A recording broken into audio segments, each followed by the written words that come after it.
Hey everybody, welcome to Bestie Book Reviews. I'm here with my bestie Mandy. And I'm here with my bestie Jessica. So it is that time of the week. It is time for us to do our 1 minute book recs where we go over all the books that we've read within the past week with 1 minute synopsises of each book. Before we get started with that, don't forget to hit the subscribe button. We are still doing our Road to 1K giveaway. And Mandy, tell them what they'll get. Oh, you could win 9 Minutes by Beth Flynn. It is a signed copy. We love this book. So make sure you hit that subscribe button and follow us on Instagram for an extra entry. Yep, we'll do that drawing once we hit 750. So we're getting close. We're getting closer. We'll be there soon. Okay, so Mandy, tell me about your reading week. It was okay. I got 8 books in, but I only had, I think, I had 2 5-star reads. Okay, I got 7 books in. Yes. But I was in California at the hospital, so that was my excuse. Stop making excuses. I work full time. Huh? I work full time. So I was doing worky stuff too. I know. Yeah, I just couldn't read. I couldn't get in the mood because I was dealing with all that other, and I was with family, right? I was staying with family, so I felt kind of rude, like sneaking away to read, even though that's what I really wanted to do. And so I had a 5-star read. I know. I had a 5-star read and I had like a 4.5-star read, and the rest were very questionable. I also found my limit this week. So we're going to talk about that too. Sweet. Yeah, I found my limit. There is one out there, guys. I know you're all like a little worried that I'd never find it, but I did find it. But yeah, it was an interesting week. I had to edit one of our videos in front of the family because the Wi-Fi at their house works better downstairs. So we're all sitting around the dining room table and I'm editing one of our videos, and it was interesting, to say the least. And the neighbor was over hanging out, and it's great. So anyhow, so let's get started. So since you have one more than me, why don't you start us off? So let's hear about your first book. You got the timer ready? I have the timer ready. Yay. Here we go. Okay, my first book is called Up in Flames by Eden Finley and Saxon James. This is about Sandon and Remy.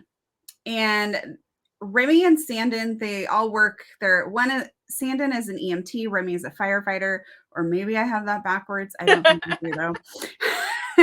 And Remy is getting married to Eamon. I don't know. The names in this book were slightly different.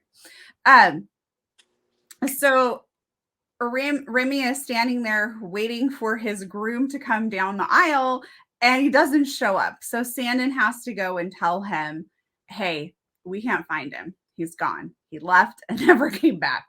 And so Remy is obviously like heartbroken and devastated that his groom has disappeared on him. And so Sandon convinces him to go ahead and just go to the reception and have a party and have fun. And so that's what happens. And then Remy decides to go ahead and go on his honeymoon by himself. And Sandon shows up because Sandon apparently has kind of had a thing for Remy for a while, but has been, respectful of the situation there, even though he doesn't feel like Eamon deserves Remy. And so they go on the honeymoon together, and that's how the story, continues. So you can, if I keep talking, I'm going to just tell you the whole thing. What was it, a novella? No. Oh, no. Okay. But it's right? That's what right. Okay. That would be he was waiting for his groom. I kept thinking, she said he, right? I didn't miss that, did I? Sometimes when I'm tired, I say the wrong things. I just want to make sure that everybody knew it was because people like to know when it is. Okay. Yeah. Some people specifically look for that. Yes. Yeah. Okay. So, and what did you give it? I didn't hear that. Stars. Okay. Good. Great. All right. So my next book was by a new author. This is called Resentment. This is by Aria Devon. So I read this as an arc, even though I was really slow at getting it read. So sorry, Aria. So this is about Connie and Mateo.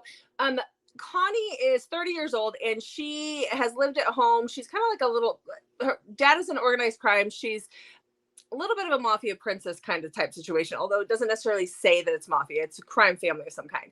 And she's had it. Like, she's been babied and she's just been, sheltered, and her brothers and her dad are, they just don't let her live. And so she runs away and she runs to this town. Well, what she doesn't know is that one of her exes, we believe, or, you know, somebody signs her up for a dating website, but it's not like a dating website. It's like a rape fantasy website. Mateo is the person who gets the fantasy, and he's the one who facilitates these websites, these fantasies on these websites. And so he goes and he abducts her and he keeps her, and he fulfills whatever's in the fantasy, but she's not the one who requested it. She doesn't know what's going on, even though the thumbprint matched, even though all these things matched. So definitely check triggers. This one has all the triggers. It's dark. I gave it 4 stars. For her first book, it was great. It is in third person, which for some of us is really hard, but it didn't feel like third person, if that makes sense. So, Okay. Okay. My next book was my 5-star read. Woohoo! Oh, I loved this book. I read By Virtue I Fall by Cora Riley. This was my 5-star read. Absolutely love this book. It's a favorite now. This is Anna and Santino. And Anna is Val and Dante's daughter, which if you've read other Cora Riley books, you understand who that is. If you haven't, you can completely read this book without knowing any of that other stuff. You just know it's the mafia world. So Santino is Anna's bodyguard, and they have this banter back and forth. And you can tell there's something going on there. And so when you get to this book, because you see hints of it in a couple of other books, when you get to this book, what's happening is Anna has been promised to somebody to marry. She's a dutiful daughter, so she realizes that's what she's going to do, and she's okay with that. But first, she really wants to go to fashion school in Paris. And so Santino is ordered to go with her, but he doesn't want to go. So she blackmails him so he will accept her father's request, because her father does ask him, would you go? And so he has to say yes because she blackmails him. She has been flirting with him for a while and trying to put the moves on him. And when they get to Paris, things start to happen between the two of them. But remember, she's engaged. He's also 10 years older than her.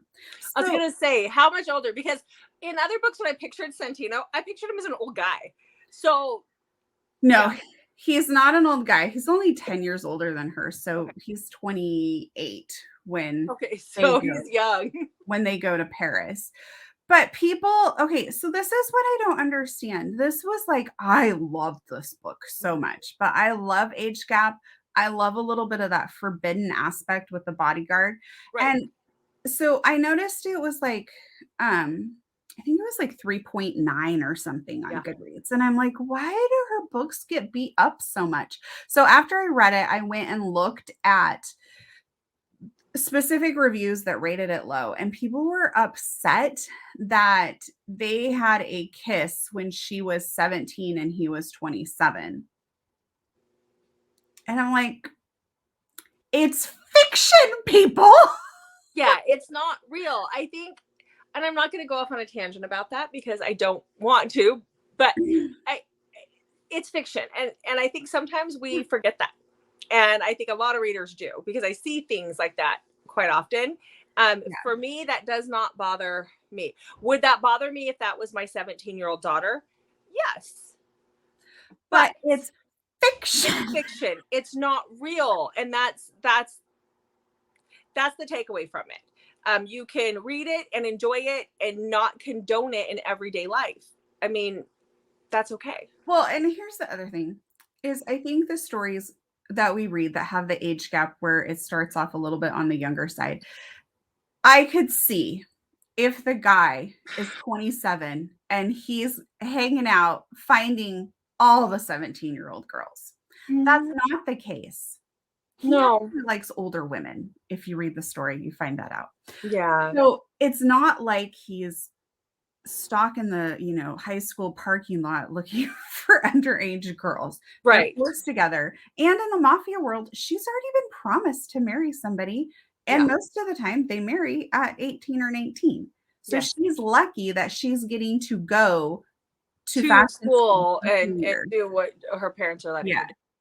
Yes, because that's their world. But that's what you have to remember when you're reading. This isn't real. Yeah. I'm not. And then for like one of the first times in Cora Riley's series, at the end of the book, I actually end up liking Val and Dante. That's good. That's good. And I think people, for some reason, they're really hard on Cora Riley, and I don't understand why. Because just in general, we all love her books, but then when a new book comes out, everybody's just hard on her. I don't get it. I don't get it. Yeah. But thank God she keeps plugging away. Yeah, so. I mean, I really enjoy most of her books. Yeah. There's been a few, like Val and Dante. I didn't really like their book. I'm pretty sure I still rated it a 4. I think I did too. But it's not my favorite out of the series. Yeah. Yeah. So it's okay. It's all good. Okay, you ready to hear about my crazy read that this is not the one. This is not my limit, guys, but this one is one that I was like, what the heck? Okay. Yeah. Okay. So I read Monster Island by Beatrix Hollow. Now, I read Beatrix Hollow earlier last month, and I loved the book that I read. And I was like, oh, look, there's a novella, and it's called Monster Island, and it's kind of like Hunger Games meets The Bachelor type situation. I'm all over this. Sure, let's read this. No. I gave it 2 stars. I should have known because it was a novella. It's very short. It's barely any plot at all. This is about our female main character. She is a convict, and so what they do is these guys get the opportunity to be free, these convicts, and so they drop them, like they have to survive Monster Island. So they drop these convicts onto this island, and if they survive the island, then they win, but nobody has ever won their freedom. And so she is dropped on this island, but her intentions are to get Monster Peen. That is her thing. She wants Monster Peen, and she meets the giant green orc. So instead of killing her, he takes her, and it is nothing but just a book full of smut. I think it could have been more, but I don't think that's what it was supposed to be. And I for what it was, fine, but that's just not my cup of tea. And I don't like reading about things that are way too big for other things and then no. So oh, Jessica, the writing was okay. It was the rest of it. It just wasn't for me, guys. It wasn't for me. Sorry. But if you need a good monster read. Okay. Okay. My next book is Knotted by Pam Godwin. Mm-hmm. Yay! And if people were upset about Cora Riley's books, this book, I'm like, how come they don't come for Pam Godwin in these types of books? Because we know. I don't get it. But anyways, so again, fiction, but this is dark, and you really should check triggers on this. So this is about Jake and Connor. Connor is the female lead, the heroine. I don't know why they gave her like a feminine name or masculine name instead of a more feminine name. I don't like that in books because it confuses me. Mm-hmm. Because I'm thinking, like, I just automatically associate male with that name. But anyways, Connor and Jake grow up together. They are in love, and have their whole lives planned out. And Jake's been waiting very patiently for Connor to turn 16 so they can like lose their virginity together. He's like a year older than her, but he like loves her. And so it's her 16th birthday, and they live on this huge ranch, and they go out in the woods. I never quite understood why they went out to the woods to do this, or out into like it's like a ravine. It's not like a ravine. It was a ravine. So they go way out. Because they're teenagers. So their parents don't find them. I don't know. I guess you're right. So they go out to this ravine, and instead of it being this really romantic event, bad guys show up, and they end up raping her while he's kind of forced to watch. He's like kind of in and out of consciousness. And that kind of propels the story forward. And I don't know, you've talked about this book a couple of times, and you're so good about not giving anything away. So I don't want to say anything else. This is definitely suspenseful. And there's times where you're going to be mad at a lot of the characters, but as Jessica would say, just keep reading. So this Yeah. was a 5-star read for me. I did appreciate like that it wasn't as dark as a lot of Pam Godwin stuff. I was able to read this and get through like the other books I've read of hers. You have to get through this like the first, like fourth or fifth of the book, and then it's like really dark and like hard to read, and then you get okay. But Right. this wasn't like that. Like it's dark and not like pleasant to read, but I wasn't feeling like, oh, I don't want to read this. Like I wanted to keep reading. Yeah. Well, and I think it starts out like the rape and stuff happens in the first like 2 chapters of the book. And Yes. then she ends up having to leave for reasons and then coming back. So it is their second chance romance. But and it's dealing with that trauma that happened. So While it's dark, it's not as dark as her other books. No, but it's really good. The whole series, there's 3 books in the series, and it's so they're all amazing. They're so good, as we say. Yes, I actually stayed up really late reading, and usually I fall asleep. Like I can only read for a few minutes before I'm like my Kindle's laying on the bed and I'm like, yeah, asleep. I hope I don't sleep actually like that. Miadi, I have stories, okay? I do not sleep with my tongue hanging out of my mouth. I've never seen your tongue hanging out of your mouth. You just talk in your sleep. I do talk. I actually don't talk and sleepwalk anymore. Not like you did when we were in high school, but it got very dangerous when we were in high school. At least for me, my life was in danger a couple different times. So I was a very active sleeper. That's what we're gonna go with. Yes, she was a very active sleeper. I still move a lot in my sleep, but I don't walk and talk anymore. Yeah. Well, the good news is when we're at these like book conventions and when we go away together, we have 2 separate beds. Where when we were in high school, we would typically, well, that one time was bunk beds. So I was on top. That was dangerous because you were kicking. And the other times we'd stay like at grandma's house, we would stay, it was a queen size bed that we were both in, and you starfish. So I was on like this big, there was on a sliver, which I know you still do because your husband sleeps on the sliver now. So. You make up wild stories. No, he'll corroborate my story here. But okay, so let's talk about my limit. Can we please? Yes, please. Yes. Okay. Am I switching over or are you talking first? We can switch over and then we can talk. Okay. We'll tell about it. So I read That Sick Love by Jessie Hall, and this has been recommended to me a billion different times. It is about a girl who grew up in a cult. She belongs to a cult. She's being stalked by this crazy, creepy guy. It's been compared to Haunting Adeline quite a bit. The creepy guy who's stalking her does horrible things like this guy touches her, so he kills him. So then he buries him in her backyard. First of all, I was kind of bored with it. It didn't do much for me. But even though she's in a cult, the cult stuff is very, very, it's really based in religion, which a lot of cult stuff is, but this more so than others. And so it wasn't for me. It was really hard for me to get as far into it. I ended up having to DNF this one. I was just under the halfway mark and I had to DNF it. Yes, it was dark, but it was more the religious aspect of it. It felt very blasphemous. It was really hard. And I've read cult books. I've read books where there's religious undertones and it doesn't bother me, but this one really bothered me. It did not sit right with me, and so I had to DNF it.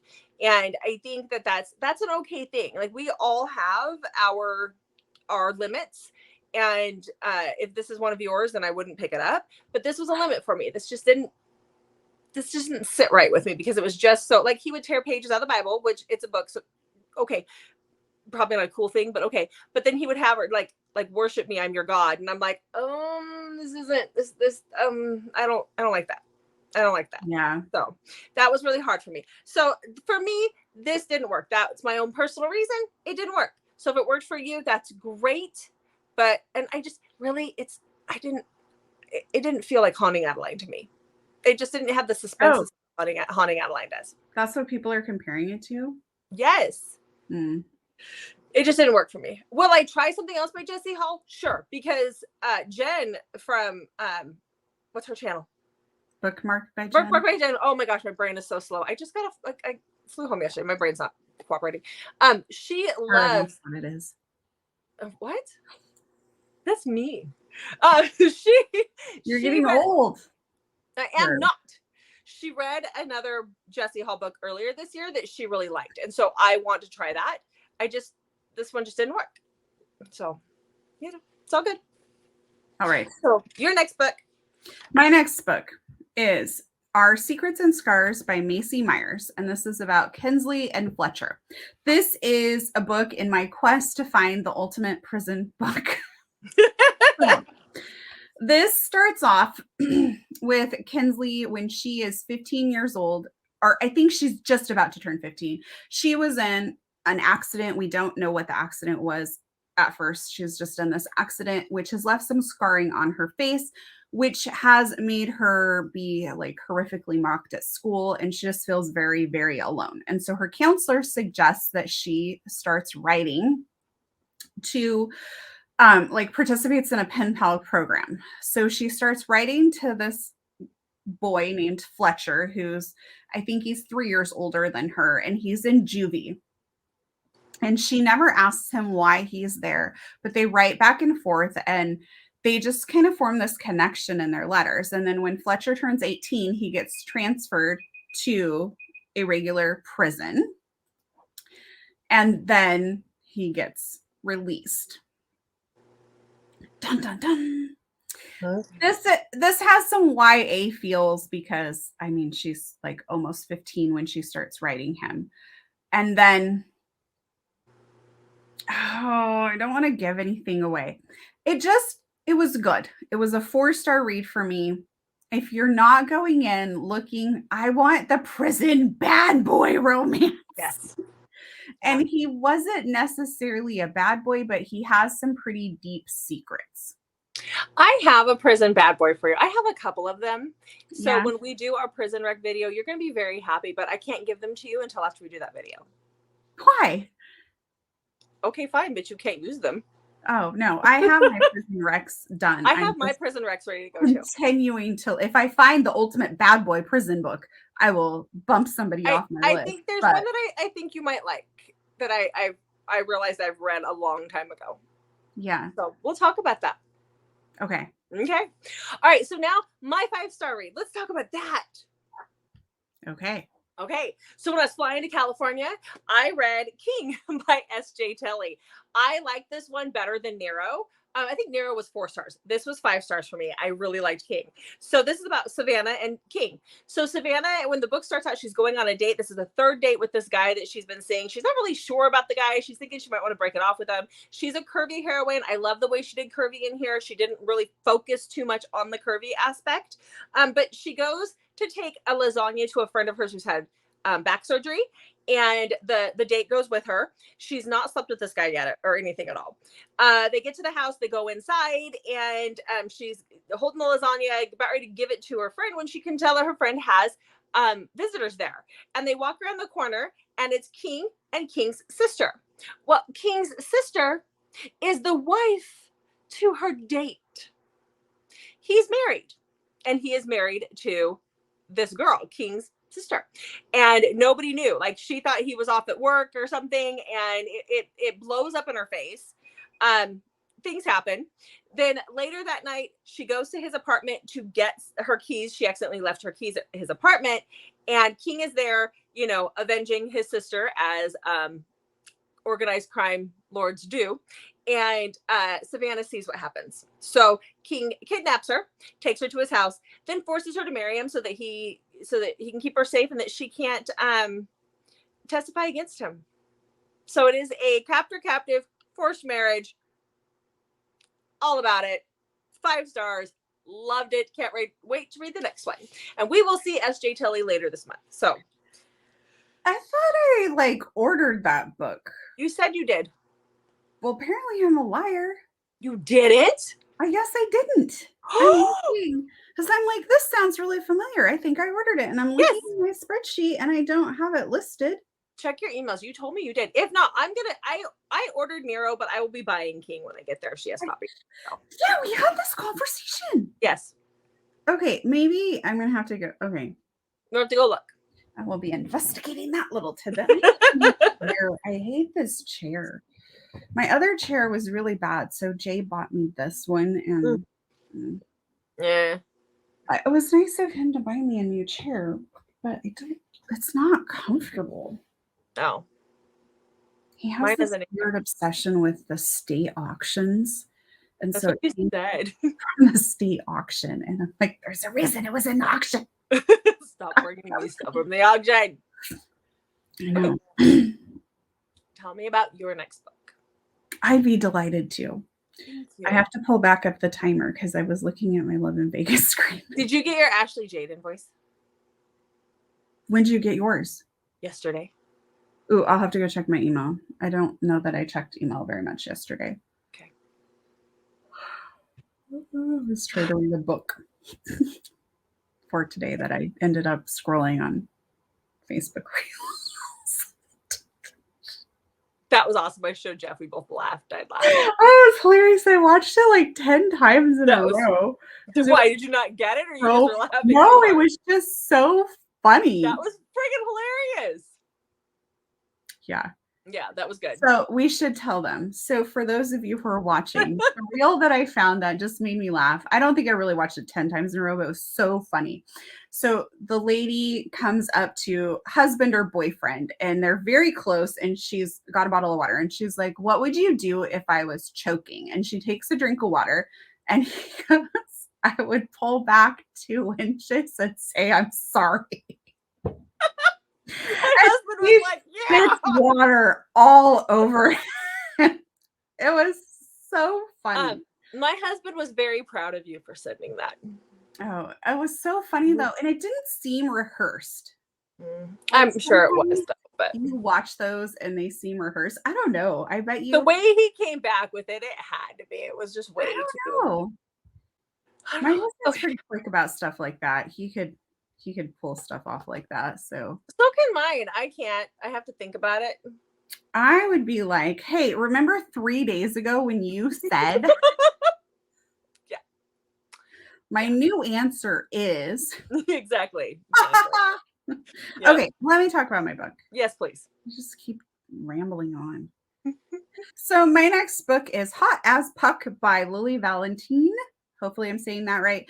This is obviously hockey. It's #1 in the Bad Mother Puckers. So her books are always like really fun listens. So I listened to this on Audible. And right now you can get the first 3 books for just 1 credit. So I always love that when I spend 1 credit and get more than 1 book. So this is about Libby, who is a kindergarten teacher. And she's been crushing on the vice principal at her school for a while. But she is a mess around him and a mess. Like she just gets very nervous whenever she's around a guy she likes and just totally makes an idiot out of herself, basically. And she realizes this. So she goes to her lifelong friend, Justin, who she's known since they were kids, who is a hockey star. And she asks him for help. Now, Justin is not really a player, but he gets into these relationships and they don't last very long and he breaks them off. And then he goes on this like rebound thing and then basically starts all over. So he's just struggling to like find the one and not be like a commitment phobe, basically. So she asks him for help on like learning these things because she's also like, I think she's 22 or 23 and she's a virgin. Lily Valentine always makes her books a little bit funny. So there's like, Libby herself makes some cracks about like her vagina being like the oldest like out there, like that hasn't been touched, you know, that sort of stuff. So she makes some light of it. But anyways, so Justin agrees to help her and help her does he. Okay. Yes. Okay. So again, really fun listens too. Listens. Listen. Really fun listen. Listens. Really fun listens. There we go. Okay. Okay. So the next book I read is by Carrie Lake, and I like Carrie Lake. I read a couple of her books and I really liked it. This one didn't necessarily. This I was kind of bored in this one. This is 3-star. This is Nocturnes and Nightmares. So this is a romantic suspense, and this is about Voss and Nolla. So when in the prologue we see Voss as a little boy, he sees his uncle. It sounded like it was his uncle murder his dad, or his family. Like he sees something really, really bad. There was a murderer called the Sandman, and he, as an adult, thought that he had taken care of that problem. He had gotten rid of that person, because he kind of became somewhat of a crime boss as he had gotten older. And then we have Nolla in present time. Her little boy witnessed her husband and his father get murdered a few months prior to the book starting. We see that in the opening of the book as well. When he it was a drug deal situation gone wrong. Or he went to go buy drugs and he took his son with him because why wouldn't you? And then it was a bad situation. And so the son's not talking and stuff. And then this murderer, this all of a sudden is like sending messages to Voss saying that he's not dead and he's stalking Nolla. And so Voss has to move in and be Nolla's tenant in her apartment that's behind her house so that he can catch the guy. It's a duet. It sounds exhausting. I was bored. I was really bored. Now, guys, it could be really good because some people have told me it was great. I was recommended to me, but I was also in California and I was dealing with a lot this last week. And so it could have been my mood, but didn't work for me. So just saying. Next. All right. Okay. By the way, I just checked my emails, and the only email about SJ Tilly that I have is you sending me your pre-order. Well, you must have dropped the ball, okay? So, how did I do that? So we better put her at the top of our list to see first during that first hour. Just saying. Yeah, we'll have to figure that out. Okay. Okay. So my next book is Dirty Reckless Love by Lexi Ryan, and this is about Levi and Ellie. This has amnesia, which I absolutely love. So Ellie wakes up and she can't remember the last 3 years of her life, and she's told that her fiance beat her so severely that she ended up in the hospital with amnesia. And so oh my gosh, I'm losing my train of thought. Sorry. So she goes back home to live with her mom and her sister while she's recovering. And her mom is trying to protect her from these 3 years of her life. So her mom is like not allowing her contact with anybody. But Levi and Ava, who are her friends, show up and are relentless to get to talk to her. But she is terrified because her mom made it sound like she was having her fiance Colton had some drug addiction issues he was working through. And so her mom kind of made it sound like she was living this like very scary life. So that's why she was like afraid of them. And Levi's also Colton's best friend. So she's like, ooh, I like, this guy beat me and left me for dead. So, but it turns out that Levi's not like a bad guy. Levi and her have kind of had feelings for each other for a long time, but Colton was kind of in the way of that. I am doing a shitty ass job of explaining this book. I'm so sorry. It was a 4-star read. It has amnesia. There is a semi-love triangle going on, but Ellie doesn't remember 3 years of her life, but she knows she feels something for Levi, but she can't figure out what it is. Okay. I hope that was better. It was a good book. Oh my God. Nobody's going to want to go read this now. Please ignore my horrible recommendation. The pressure. Do you feel the pressure? Like, I don't know why it went so wrong.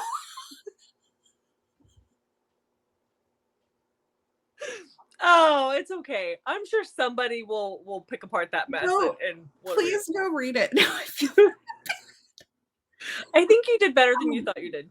Okay, good. This is part of the Jackson Brothers or Jackson Harbor series.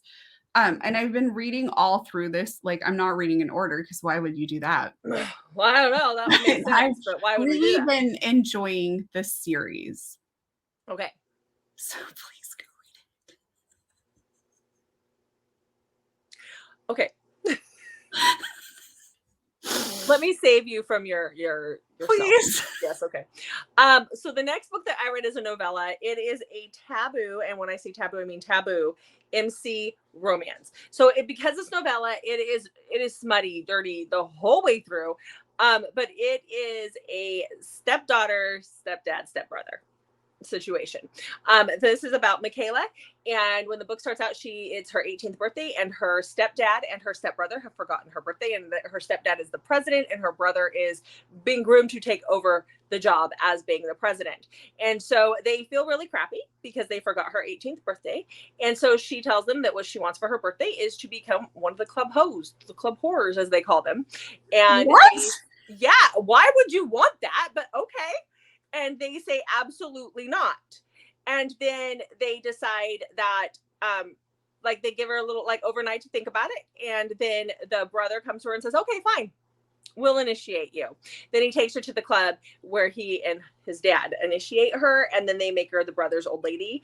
And then it's a total breeding book because then he knocks her up, and then we see like the progression of that happen till the baby's born and how that plays out with the club. There is plot in this book though. So there's that. There's plot. There's things going on with the MC. For a short book, it packed a pretty big punch. But if you want a dirty, smutty, breeding MC romance that you can get through pretty quickly, I gave it 4 stars. For a novella, for me, that is good. So is it part of an actual series then? I don't think so. From what I could tell, I don't think so. Oh.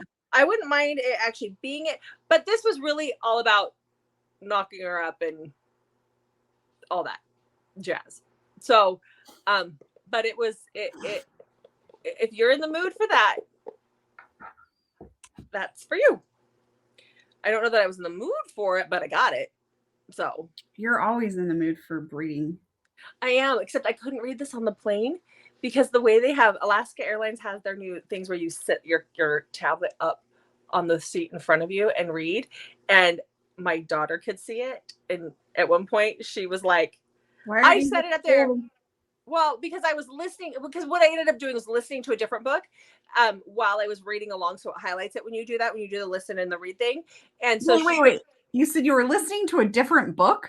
I was going to read this one, and I realized I couldn't do that because she could see the book if I had it sitting up there. Or even if I had it sitting on my tray table, she could still see the book. And she is nosy. She's nosy. Okay, I see what you're saying. I mean, you know which kid I'm talking about. I thought you were telling us for a minute that you were listening to a book while reading this book. No, I was, what I ended up, I'm going to talk about that book next when we get to my spot next, but I listened to a book while reading along with the same book that I was listening to on the plane. And she saw a part where they were joking with each other in this book. And there was, it was a sexual joking nature. And she was like, what are you reading? Like, she knows what I'm reading. But she announced it to the whole plane. So pretty much. And then I had to explain to her that they were teasing each other. It was a joking situation. And then the pilot came on and was like, attention, passenger. In 25 seat, whatever. There's no porn on this plane. Put away your smut. Yeah. Flight attendant. Ma'am. Told them it was for research purposes. They were fine. Okay. Your next book. I did not really care for my next book, so I am so sorry. I love you, Penelope Douglas, but Hideway was just not for me. And it was a lot of not for me. Read. So this is about Banks and Kai. This is part of the Devil's Night series. It's book number 2. Please don't let my review of Hideway keep you from joining us at our live show for Kill Switch. Jessica assures me Kill Switch is fantastic and that she didn't really care for this one either. No. So anyway, make sure to join us for that live show. Hideway is about Banks and Kai. And Kai is desperately trying to find Damon. We don't know why, but Damon has something on him and he wants to find Damon desperately. This has a ton of flashbacks to Devil's Night, which I don't know how much that really played into the story. Like, there were times where I'm like, is this really important? Like, it feels like a waste of my time. Like, I'm not enjoying the flashbacks to Devil's Night. But anyways, he has this like weird obsession with Banks, and I don't understand Banks, because Damon has kept her like basically like locked up. She wears boy clothes. She doesn't dress feminine at all or behave femininely. And I don't understand what that was all about. Like, why did Damon keep her on such this like weird short leash where nobody could know who she was or anything? Like, it was really kind of twisted. Maybe some of that comes out in Kill Switch, I don't know. But this felt more like a really long book leading up to maybe the events that are going to happen in Kill Switch, because this was more focused a lot on Banks and Damon's weird relationship and Kai's desperate need to find Damon. So much, not really Kai and Banks at all. And I just couldn't understand what Kai saw in Banks, because she's never described to us as very like much of an exciting character. Do you see what I'm saying? Mm-hmm. And like, we never see from Kai's point of view why. So I just don't understand how the author wrote like my favorite book in the entire world, also wrote this. Very confusing. It happens. And I know that there's some novellas that kind of go along with these, but I think they were written afterwards. I'm not sure if they were there, but there are some novellas. I've never read them, and I don't know if there's one. I don't think there's one in between books 1 and 2. I think they start coming now after Hideway. Again, it doesn't matter. I'm gonna read Kill Switch because you say it's fantastic. I enjoyed Kill Switch. When I read Kill Switch, I loved it. So I rated this a 3, but I'm not sure it was a 3. But I love Penelope Douglas. I don't know. You know what, though? Something did happen. I started this book and I was listening to it, and I was listening to it from the library because I'm trying to not use all my Audible credits. Mm-hmm. So I accidentally returned it when I wasn't trying to, and then I had to get back on the hold list. So I had a big break in between when I started it and then when I could finish it. And so I don't know if that took away some of that. I'm sure it did. Sure it did. And then it just wasn't that entertaining. So it was taking me a really long time to get into it. I will say, when it comes to Kill Switch, which is next, I listened to it, and it has very good audio, and I would recommend listening to it over reading it. I think sometimes when we listen to them, it helps because we can listen to it at a faster pace than reading. I have Kill Switch in book form, but I also got it from the library on audio. So. Okay, good. Listen to it on audio. Okay. Everybody's waiting to hear about my next book. We all know they are. Nope, not yet. Oh. Yeah. Okay. Why is everyone waiting to hear about your next book? Yesterday, because I'm not cool enough to get the ARC. I don't know how everybody else is, but I'm not. But yesterday was the release of Elsie Silver's book, Hopeless. Okay, so are you blaming everything that's going wrong in your life on Elsie Silver too? What? No, what? What did I miss? Did I miss drama? Did I miss? Do you have tea? So, Elizabeth O'Rourke, who we love. O'Rourke. She has written a ton of books that we love. Yeah. Okay. Yeah.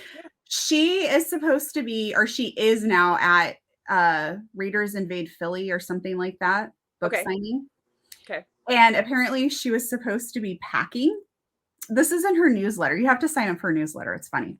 So she was supposed to be packing, and instead she started reading the new book, and she like forgot half the stuff she was supposed to pack. Oh no! And so she's like, Elsie Silver ruined her life. Yeah, she's like saying like, I'm blaming all of this. Like, she's like, now I'm washing my hands my face with the hotel soap. And no, never. Don't do that. She forgot her bra. She's like, I'm blaming this and other things on Elsie Silver. Like, she did it was like so funny. I laughed so hard. That's awesome. So are you blaming stuff on Elsie Silver? No. You were able to keep your life together. I did. Yes. Yeah. I've done that before though, when I'm supposed to be doing something else and I'm so sucked into a book that I was reading this on the plane, and there you go. this, or listening to it while I was reading along. And then I was very tempted to listen to it on the 2-hour ride home. But then I was like, ooh, I got the 16-year-old here. And I don't know how loud she has her earbuds because we don't like them to have their earbuds that loud. And so I'm sure she'd hear it if it was in the car on the speakers. And so then I just decided to talk to you for 2 hours on the ride home. My kids, if they get into the car and my audiobook starts playing, because I listen just like you do now to like 3 or 3.5. Yeah. And so it's like, blah, blah, blah, blah, blah. Yeah. They can't stand that. It drives them insane. They're like, please turn that off. But oh my gosh, it's they so can annoying. pick out words because I was listening to King. Oh no, they have no idea what's being said. Oh no, I was listening to King on audio going down to Seattle. And she was able, she's like, I don't know, because she was telling my sister-in-law when we got down to California, I don't know what it was about, but I heard him talk about her smelling her panties. And I was like, oh, okay. Because nothing happened in the first half of the book where she, I mean, other than something like that, like no sexual things happened. So I felt safe listening to that. But that one part, and that was the one thing she picked out, even at 3.5 times speed. I was like, really? That? Oh yeah, and when he kidnaps her and he puts her in the car, he tells her good girl, and she was like, what is this DDLG thing? And I was like, what how do you know that? What is that? And she said it, but she said the words backwards. And I was like, how do you know that? She's like, I'm not stupid, Mom. And I'm like, well, that is not what this is. So, you know. Anyhow, that's all she picked up from it. So is this your last book? This is my last book. Okay, and then I have Let's talk about this because we are just rambling today. Yeah, you've really gotten us off topic a lot. Okay, so this is Hopeless by Elsie Silver. This is the one that so many of us have been waiting for because this is Beau's story. So we know that Beau was in special forces and he had been deployed at one point in time, and he came back after going missing for 2 weeks and he was injured.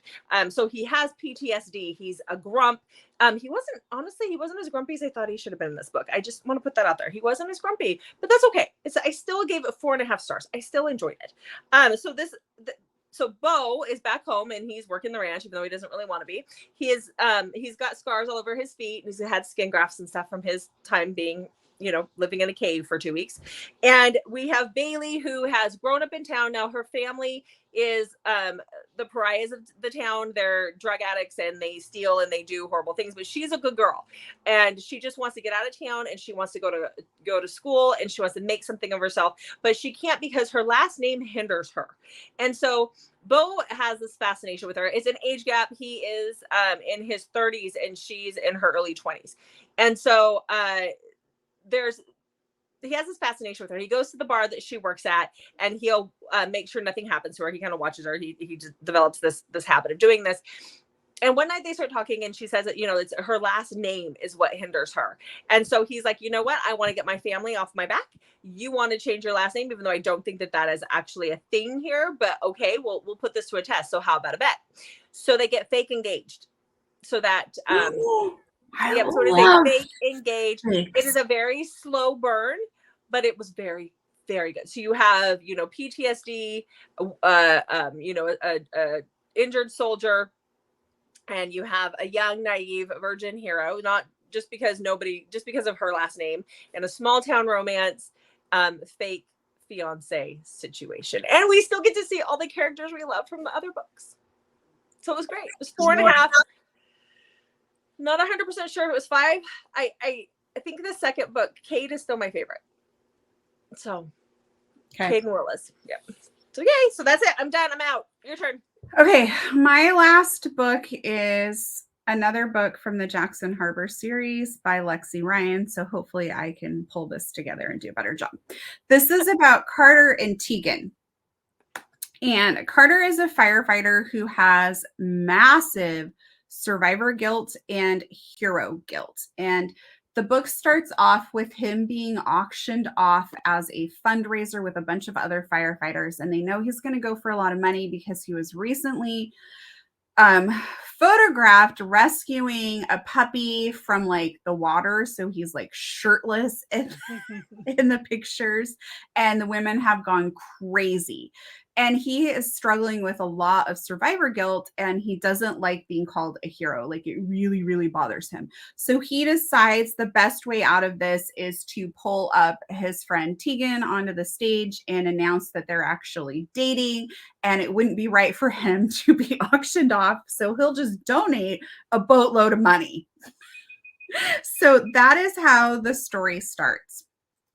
Teegan is dealing with a lot of trauma from her past and is going to be spending the weekend doing like all these festivities with her family for her sister's wedding. And her family loves her ex-boyfriend, and they comment about how he's like a son to them. So he's invited, and she is totally creeped out by him, and we don't know why, but she wants nothing to do with him. So she decides to ask Carter to pretend that they really are, like, he made this announcement to everybody, and she's like, can you keep this up for this weekend? And he agrees. And things happen between them because they're adults, they're attracted to each other, but they both have very messy pasts. So this is them dealing with a lot of that. I really, like I said, I really enjoy the series. I'm going to go read the other books. I've just been jumping around in the series, but really enjoying it. Good. Please go read it so I don't feel so bad about my bad Horrible job at the recommendation. I love Amnesia, so it was really good. Yeah. I will say, side note on that book though, there were times where I was annoyed with the heroine, but that sometimes happens. I was reading something about how a good author can make you annoyed with the characters, but a bad author, like bad writing, makes you annoyed with the writing. So if you're annoyed with the characters, that's a sign of a good author. But if you're annoyed with the writing of them, then that's like an author that's not good. So okay. That's what I read. And I was actually thinking about that. I'm like, that's actually true. Like there's been plenty of times in books that I absolutely love where I am furious with the characters. Oh yeah, definitely. Yeah. So on that note, that is all that we have for you guys this week. I think we set a record for ramblings. Probably. We'll see how much of it actually makes it into the video. Okay, so leave us some comments. We talked about a lot in this video, so you should definitely have some thoughts on some of the stuff we brought up. And if you're like, no thoughts on anything you guys said, that's okay. Tell us a book that you read this past week that you enjoyed. And make sure you check back on Mondays, Thursdays, and Saturdays for new videos from us where we may or may not ramble about all things books. Yeah, they're all going to be like, yeah, so we can tell the girls didn't talk much this last week. Anyhow, guys, thank you so much for watching, and we'll see you in the next video.